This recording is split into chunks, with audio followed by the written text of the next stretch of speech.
Assalamualaikum warahmatullahi wabarakatuh. Saya Ihda Isyautami, PPG Prajabatan Gelombang 2 dari Universitas Pasundan. Saya akan menjelaskan mengenai Pancasila dan profil pelajar Pancasila dari perspektif lain. Nah, langsung saja ke pembahasannya. Yang pertama mengenai topik 1, yaitu mengenai perjalanan pendidikan Indonesia, yang mana pendidikan sebelum kemerdekaan itu pada tahun 1854 beberapa bupati menginisiasi untuk mendirikan sekolah kabupaten untuk pegawai. Nah, hal tersebut juga bertujuan agar untuk menguntungkan Belanda agar pegawai yang dari rakyat Indonesia itu diberikan suatu pengajaran dan bisa bekerja di perusahaan-perusahaan yang ada di yang dikuasai oleh Belanda. Dan yang kedua yaitu pada tahun 1854 berdiri Sekolah Bumi Putra yang mengajarkan membaca, menulis, dan berhitung. Dengan adanya suatu perundang-undangan pada tahun yang sama juga berdirinya Sekolah Bumi Putra yang terdiri dari 3 kelas. Namun hal tersebut hanya diberikan suatu pengajaran membaca, menulis, dan juga berhitung saja. Pada tahun 1908 berdiri organisasi Budi Utomo. Nah, pada tahun ini berdirinya organisasi ini untuk memperjuangkannya pendidikan di Indonesia. Nah, pada tahun 1922 berdirinya Taman Siswa di Yogyakarta yang dijuluki sebagai Gerbang Emas Pendidikan Nasional, yang mana Taman Siswa ini didirikan oleh Ki Hajar Dewantara untuk memerdekakan bangsa Indonesia dari Belanda dalam pendidikan. Nah, adapun pendidikan setelah kemerdekaan atau saat ini yang mana masyarakat Indonesia lebih mudah untuk mendapatkan pendidikan ya. Semakin banyak juga sekolah-sekolah yang didirikan dan dibuka untuk rakyat Indonesia sehingga masyarakat Indonesia dapat belajar di sekolah. Namun, pada kegiatan pembelajaran abad ke-20 ini mengintegrasikan kemampuan literasi, kecakapan, keterampilan, dan sikap serta penguasaan terhadap pengembangan teknologi. Sehingga pada pembelajaran pada abad ke-21 ini tentunya berbeda dengan abad ke-20. Selanjutnya mengenai topik kedua, yang mana mengenai dasar pendidikan Ki Hajar Dewantara. Nah, Ki Hajar Dewantara mengemukakan bahwasannya pendidikan dan pengajaran merupakan usaha persiapan dan persediaan untuk segala kepentingan hidup manusia, baik dalam hidup bermasyarakat maupun hidup berbudaya dalam arti yang seluas-luasnya. Oleh karena itu, pendidikan sangat penting untuk kehidupan sehari-hari bagi manusia. Dan yang kedua, Ki Hajar Dewantara juga menegaskan bahwasannya untuk menciptakan manusia yang beradab, maka pendidikan menjadi salah satu kunci utama untuk mencapainya. Dalam pendidikan, manusia bisa beradab.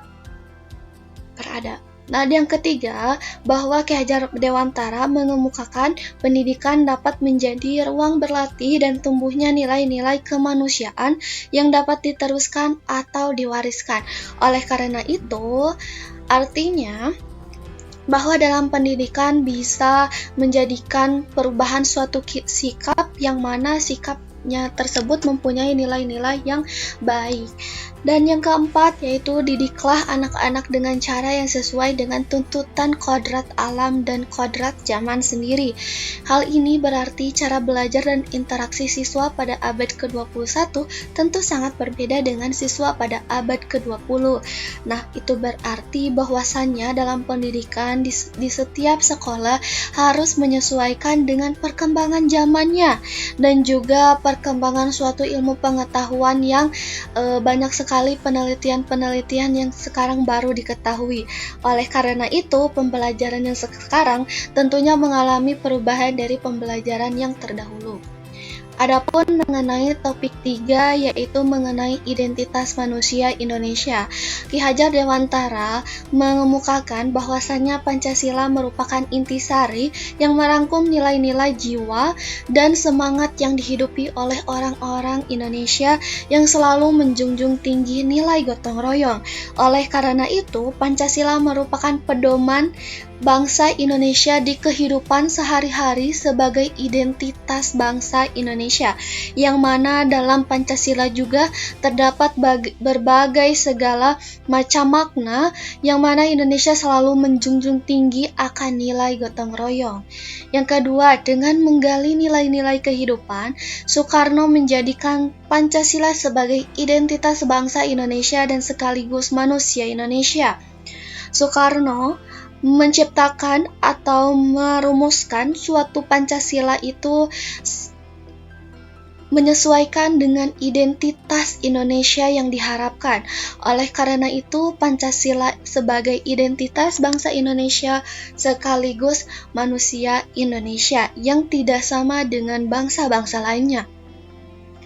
Yang ketiga, bahwasannya pendidikan tidak cukup hanya membantu untuk memahami keragaman. Pendidikan adalah proses untuk melestarikan keragaman, menemukan nilai-nilai yang menyatukan keragaman dan melawan segala bentuk yang merongrong kesatuan.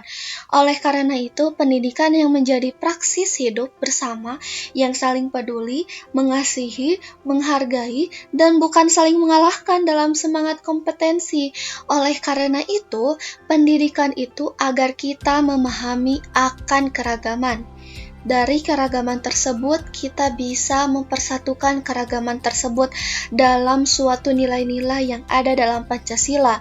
Bahwasannya di Indonesia banyak sekali keragaman, baik itu keragaman agama, ras, suku, budaya, dan lain-lain. Oleh karena itu, melalui pendidikan dengan penerapan Pancasila agar bangsa Indonesia melestarikan keragaman dan bisa bersatu dan melawan bentuk untuk perpecahan.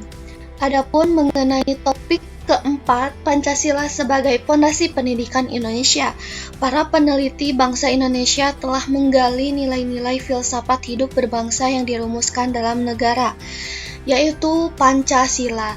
Oleh karenanya Pancasila dirumuskan dan sudah dijadikan suatu pedoman dalam bernegara, bukan hanya semena-mena saja, tetapi sudah diteliti bagaimana Pancasila ini mempunyai berbagai nilai-nilai filsafat hidup yang bisa disesuaikan dalam kehidupan sehari-hari. Pancasila merupakan dasar filosofis pendidikan pada umumnya dan pendidikan agama di Indonesia yang berkontribusi bagi kehidupan hidup berbangsa dalam kemajemukan Indonesia. Nah, dalam Pancasila sendiri bukan hanya tentang kehidupan kita sehari-hari, tetapi juga dalam pendidikan agama.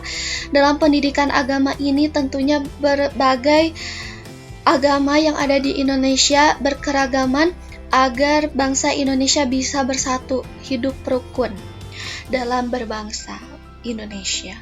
Adapun terakhir mengenai nilai-nilai Pancasila menjadi dasar pengembangan paradigma pendidikan transformatif untuk melestarikan kemajemukan budaya, agama, ras, dan suku di tengah tantangan dan ancaman keterpecahan hidup berbangsa. Selanjutnya yaitu kesimpulan yang bisa saya simpulkan mengenai topik 4 ini di koneksi antar materi, bahwasannya pendidikan Indonesia mengalami perubahan dan pembaharuan seiring dengan perkembangan zaman. Hal ini terjadi baik pada masa sebelum kemerdekaan maupun setelah kemerdekaan. Indonesia terus menyesuaikan sistem pendidikan agar tidak tertinggal oleh perkembangan teknologi. Indonesia tetap berpedoman Pancasila sebagai landasan dan tetap memperhatikan identitas manusia dalam pendidikan. Sekian yang dapat saya jelaskan mengenai koneksi antar materi ini. Terima kasih. Wassalamualaikum warahmatullahi wabarakatuh.